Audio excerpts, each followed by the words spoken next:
The city was alive with its usual buzz.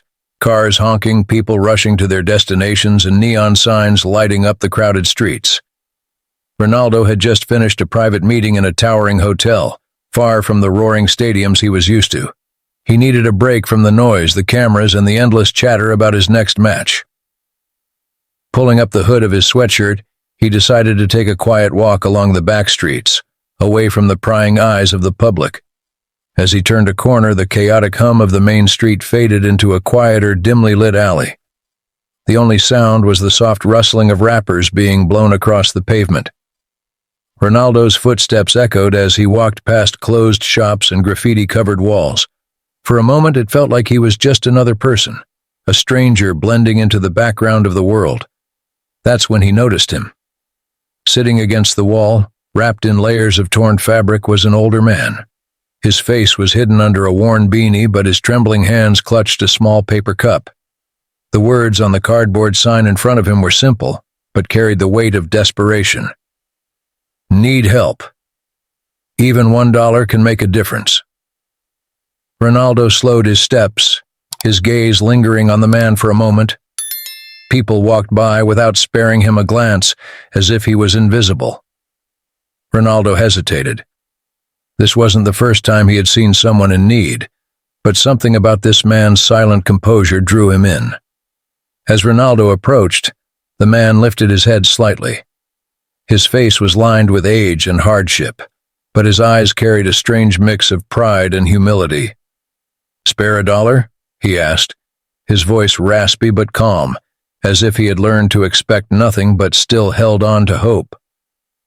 Ronaldo reached into his pocket and pulled out a few coins, but as he crouched down to drop them into the cup, he stopped, his eyes narrowing slightly. There was something unusual about the man. His hands were steady despite the cold, and his shoes, though dirty, were not the kind typically worn by someone who'd been homeless for long. Ronaldo's instincts, honed by years of being in the spotlight, told him there was more to this man's story. "What's your name?" Ronaldo asked, his tone soft but firm. The man hesitated, almost as if he hadn't expected anyone to care. "Luis," he finally replied, avoiding Ronaldo's gaze. "And how did you end up here, Luis?" Ronaldo pressed, his curiosity piqued. Luis let out a bitter chuckle, shaking his head. "That's a long story, my friend. Let's just say life doesn't always play fair. One minute you're on top, the next you're invisible." Ronaldo stayed silent for a moment, his mind racing. There was something in Luis's tone that didn't match his appearance. His words were sharp, almost calculated, and there was no trace of self-pity. It felt as if Luis was hiding something, and Ronaldo couldn't shake the feeling that this encounter was far from ordinary. Instead of leaving, Ronaldo sat down on the cold pavement beside him. "Tell me, Luis," he said, his voice steady. "What would you do with that $1? Luis glanced at him, startled. "What does it matter?"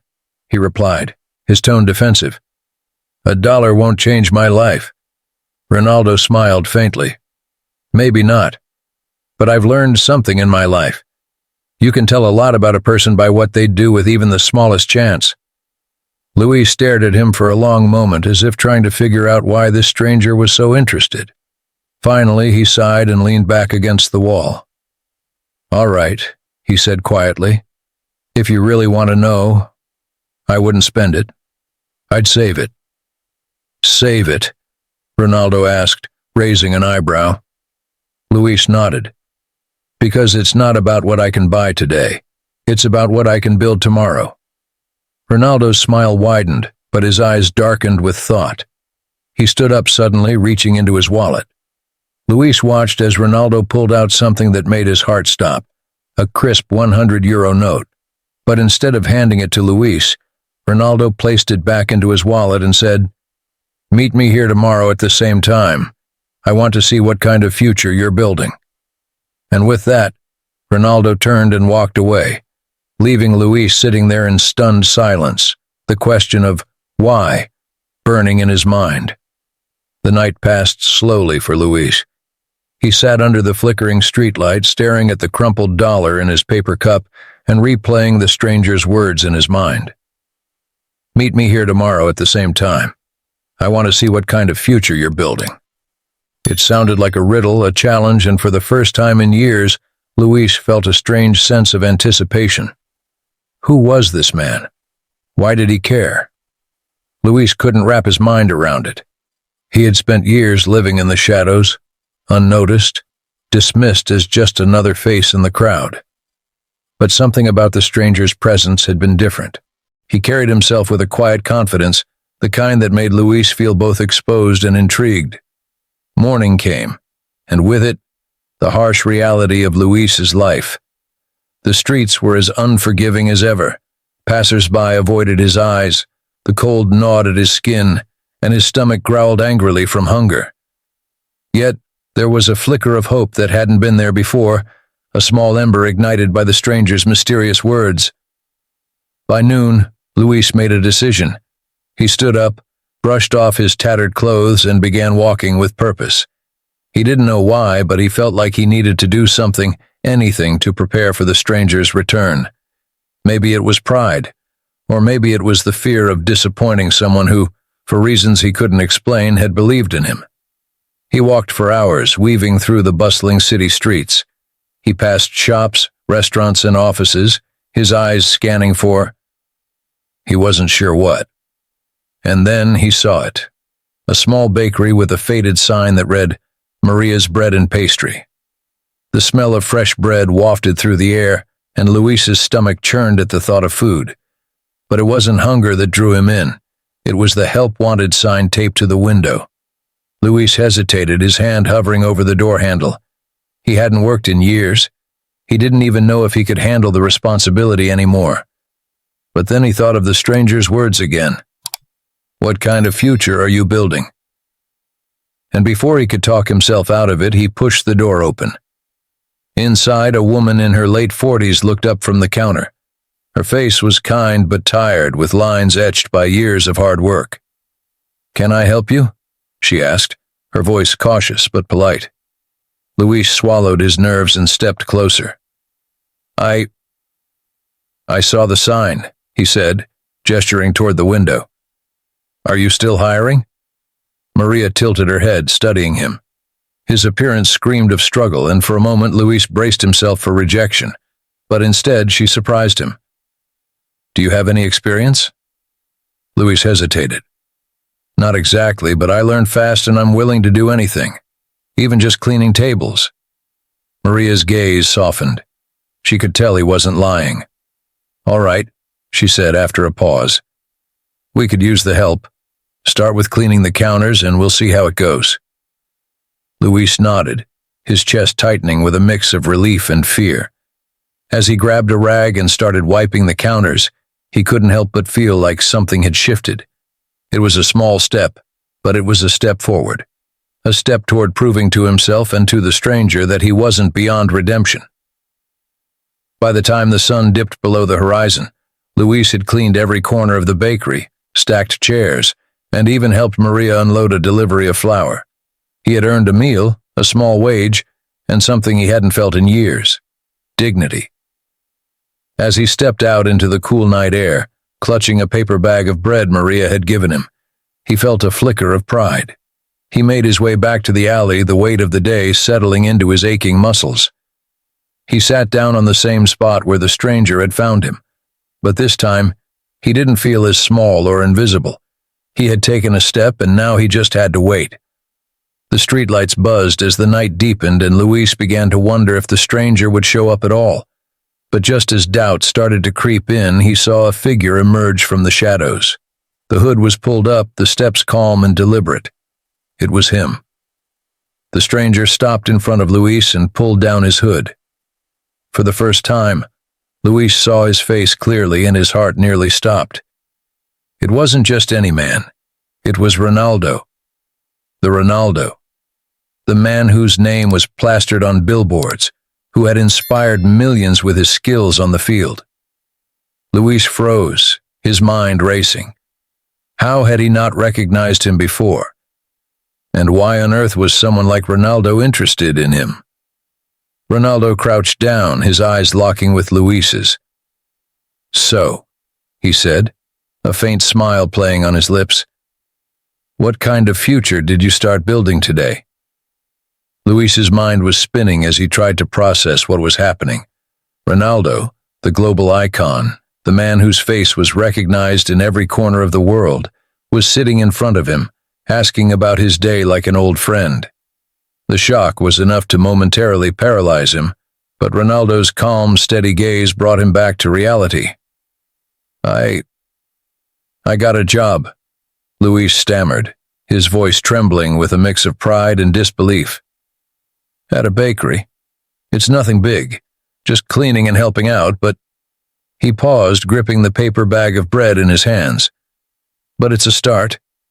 Ronaldo nodded, his expression softening. A start is all you need, he said quietly. Most people don't even take that first step. What made you do it? Luis hesitated, glancing down at the cracked pavement beneath him. Honestly, he said after a moment, it was you. What you said about the future. It stuck with me. No one's looked at me like that in years, like I was still worth something. Ronaldo's lips twitched into a faint smile, but his eyes remained serious. You are worth something, Luis. Don't let anyone, not even yourself, convince you otherwise. Luis felt a lump rise in his throat, but he quickly cleared it, not wanting to appear weak. Why are you doing this? He asked, his voice a mix of curiosity and suspicion. You don't even know me. Ronaldo leaned back slightly, resting his hands on his knees. Because I know what it feels like to be underestimated, he said, his voice carrying a weight that made Luis sit up straighter. When I was younger, no one believed I'd make it. They called me too weak, too poor, too ambitious, but someone gave me a chance, and now I get to pass that chance on to others. Luis stared at him, the words sinking in like drops of water on parched soil. He had never expected someone like Ronaldo to understand his struggles, let alone take the time to help him. But before he could respond, Ronaldo pulled out his phone and began typing something. What are you doing? Luis asked, unable to hide his nervousness. Ronaldo glanced up, a mischievous glint in his eyes. I'm making a few calls, he said simply. I think Maria's bakery could use a little more attention, don't you? Luis's heart skipped a beat. What do you mean? Ronaldo didn't answer immediately. Instead, he stood up and offered Luis a hand. Come with me, he said. I want to show you something. Luis hesitated. The thought of leaving the safety of the alley, of stepping into a world he hadn't been a part of for so long, filled him with unease. But there was something in Ronaldo's tone, something that made it impossible to say no. Slowly he reached out and took Ronaldo's hand, letting himself be pulled to his feet. They walked in silence, the night wrapping around them like a protective blanket. Luis didn't know where they were going, but he trusted Ronaldo in a way he couldn't explain. It was as if the man's confidence and determination were contagious, filling him with a sense of hope he hadn't felt in years. After a few blocks, they arrived at a quiet square where a group of people was gathered under the glow of string lights. Luis recognized the bakery immediately, Maria's bread and pastry. But something was different. The windows were lit up, and the air was filled with the sound of laughter and conversation. A large banner hung above the entrance, reading, Community Night, Everyone Welcome. What is this? Luis asked, his voice barely above a whisper. Ronaldo smiled. I made a few arrangements, he said casually, as if organizing a community event in a matter of hours was no big deal. Maria told me about her struggles, how hard it's been to keep the bakery running, so I thought I'd help her out. And you? Luis felt a lump rise in his throat as he looked at the scene before him. Families, couples, and individuals from all walks of life were gathered, sharing food, stories, and laughter. It was a celebration, not just of the bakery, but of the community itself. You did this? For me? Luis asked, his voice cracking. Ronaldo shook his head. No, Luis, I did this with you. You took the first step. All I did was give you a push. Luis didn't know what to say. For the first time in years, he felt like he was part of something bigger than himself. And as he stood there, surrounded by the warmth of the community, he realized that the stranger's words had come true. He was building a future he never thought he could have. But before he could thank Ronaldo, the man turned to him with a serious expression. "This is just the beginning," he said. "Tomorrow you're going to meet someone who will change your life even more. Be ready." And with that, Ronaldo walked into the crowd, leaving Luis with more questions than answers. But this time, the questions didn't scare him. They excited him. The following morning, Luis woke up earlier than usual. He couldn't shake off Ronaldo's last words from his mind. "Tomorrow, you're going to meet someone who will change your life even more. Be ready." The night before had been a whirlwind, a community gathering that felt like a dream. Maria had sold more bread in one evening than she had in weeks, and for the first time in years, Luis had felt like he belonged somewhere. But what could possibly come next? Who was he supposed to meet? And why? Luis made his way to the bakery, the paper bag of bread from the night before still clutched in his hand. As he walked through the now familiar streets, he noticed something strange. People were staring at him, not with judgment or disdain, but with curiosity. Whispers followed him wherever he went. "That's him, isn't it, the man Ronaldo was talking about? Do you think he really knew Ronaldo?" Luis quickened his pace, his heart racing. He didn't understand what was happening, but he felt as though the entire city had suddenly turned its attention toward him. When he finally reached the bakery, Maria was already outside, wiping down the windows with a bright smile on her face. "Luis," she called out, waving him over. "You've got a visitor inside. He's been waiting for you." Luis froze in his tracks. A visitor? Who? His mind raced through possibilities, but none of them made sense. Taking a deep breath, he pushed open the door and stepped inside. Sitting at one of the tables was a man in a sharp suit, his presence commanding yet approachable. He looked up as Luis entered, a small smile playing on his lips. "Luis," the man said, standing and extending a hand. "My name is Daniel. I work with Ronaldo." Luis hesitated for a moment before shaking the man's hand. Why are you here?" he asked, his voice a mix of confusion and apprehension. Daniel gestured for Luis to sit down, and once they were both seated, he leaned forward, his expression serious. "Ronaldo told me about you," he began. "About your story, your determination, and the step you took yesterday. He believes in you, Luis, and so do I." Luis blinked, unsure of how to respond. "But I'm just a man trying to get back on his feet. Why would someone like Ronaldo care about me?" Daniel chuckled softly. "That's exactly why he cares. You represent something bigger, Luis. There are millions of people out there who've lost hope, who think they'll never get another chance. But you proved that it's never too late to start again. Ronaldo wants to use your story to inspire others." Luis felt a lump rising in his throat again. "What does that mean?" he asked, his voice barely above a whisper. "It means," Daniel said, sliding a folder across the table, "Ronaldo wants to help you rebuild your life, and he wants you to help others do the same. Inside this folder, you'll find details for a position at a new community outreach program he's starting. He wants you to be the face of it." Luis stared at the folder, unable to move. "Me?" he said finally, his voice trembling. "Why me?" "Because you've lived it," Daniel said simply. "You know what it's like to lose everything, to feel invisible. And now you know what it's like to take that first step back. Who better to guide others than someone who's walked the same path?" Luis's hands shook as he opened the folder. Inside were details about the program, a series of community centers aimed at helping people like him find work, housing, and a sense of purpose. His name was already listed as the program's coordinator. Tears welled up in Luis's eyes as he looked back at Daniel. "I don't know if I can do this," he admitted. "I'm just one man. I don't have the skills or the knowledge." "You don't need to have all the answers," Daniel interrupted gently. "That's what the team is for. What you have is something far more important, the will to keep going no matter how hard it gets. That's what inspires people, Luis. That's what changes lives." Luis sat back, his mind spinning. Just days ago, he had been sitting on the cold pavement begging for a single dollar. And now he was being offered a chance to not only rebuild his own life, but to help others do the same. It felt impossible, like a dream he didn't deserve.